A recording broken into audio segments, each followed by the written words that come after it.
Ya pemirsa, pihak RSUD Raden Matahir Jambi menggelar konferensi pers melalui kuasa hukum RSUD Raden Matahir Ilham Kurniawan Dartias.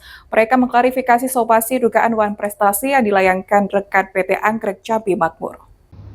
Kuasa hukum RSUD Raden Matahir Jambi Ilham Kurniawan Dartias, Kamis 27 Februari mengatakan, terkait dengan polemik pengelolaan limbah B3 yang dilakukan oleh Rumah Sakit Raden Matahir dengan beberapa pihak yang terlibat, bahwa pihaknya telah menyampaikan beberapa poin terkait dengan adanya somasi dari pihak PT Anggrek Jambi Makmur AJM, sekaligus mengklarifikasi terkait berita-berita, baik itu di media massa maupun di media sosial.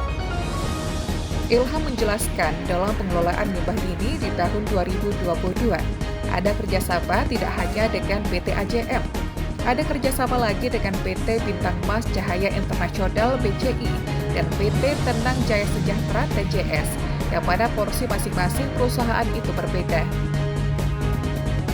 PT AJM ini, kata Ilham, merupakan perusahaan yang bergerak di jasa pengangkutan sebagaimana perizinannya.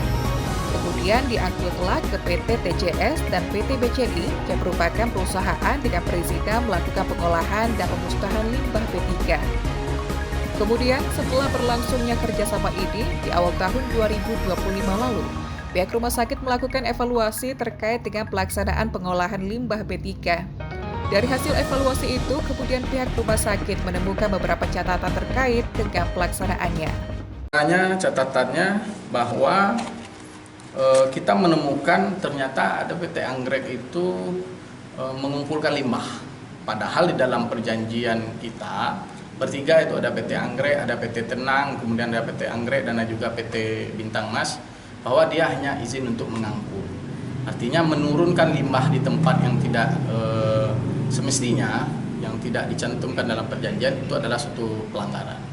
Yang kedua, kami menduga dan mendapat informasi bahwa pengumpulan yang dilakukan itu lebih dari 2 kali 24 jam. Itu bertentangan dengan yang ada di perjanjian kerjasama dan juga bertentangan dengan adanya peraturan Menkes nomor 18 tahun 2020 tentang pengelolaan limbah medis, fasilitas pelayanan kesehatan, terutama di lampiran 2 mengenai instrumen monitoring dan evaluasi dalam pembinaan dan pengawasan pengelolaan limbah medis. Nah, jadi itu beberapa temuan yang kita lakukan evaluasi. Kemudian ada temuan lagi bahwa di dalam perjanjian pada angka 5 tercantum bahwa di poin mengakhiri perjanjian mengatakan melakukan kelalaian atau kesengajaan dalam melaksanakan tugas pengangkutan yang dipercayakan kepadanya, termasuk pelanggaran penurunan barang yang diangkut bukan pada tempat yang telah ditentukan. Jadi dalam perjanjian kita tripartit itu, PT Anggrek itu dia melakukan pengangkutan, diangkut harus ke lokasi di mana perusahaan yang melakukan pengolahan dan pemusnahan, bukan dikumpulkan di satu tempat. Nah, kita menduga ini lokasi tempat ini, apakah tempat ini memiliki izin atau memiliki perizinan lingkungan?